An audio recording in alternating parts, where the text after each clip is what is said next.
మనకి రీసెంట్గా అమెరికా మొత్తం కూడా 50% టారిఫ్ అనింది కదా. అయితే దీని తర్వాత చాలామంది కూడా భయపడుతున్నారు. అరే 50% టారిఫ్ వేసాడంట, మరి దీనివల్ల నష్టం ఎవరికి లాభం ఎవరికి అని చెప్పేసి చాలామంది కూడా భయపడుతూ ఉన్నారు.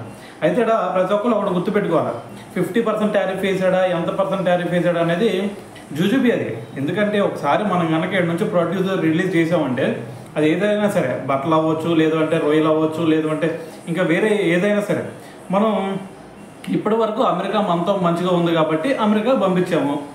సో అక్కడ అమ్ముడుపోయింది. దాని తర్వాత మనకు కొంచెం అమౌంట్ వస్తూ ఉండింది. సో దాని తర్వాత ఇప్పుడు వాళ్ళకి మనకి చెడింది అనుకోండి, సో కొంచెం టారిఫ్ ఎక్కువ అవుతున్నాడు. ఇప్పుడు అటు పంపించే వేరే దేశాన్ని పంపిస్తాము.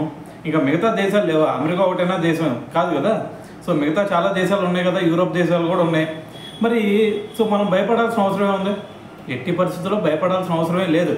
సో ఇంకా ఏదైనా భయపడితే వాళ్ళు భయపడాలి. అరే ఇంత పెద్ద మార్కెట్ని మనం వదులుకుంటున్నావురా అని చెప్పేసి. 140 కోట్ల మంది జనాభా అంటే నార్మల్ మ్యాటరా కాదు కదా.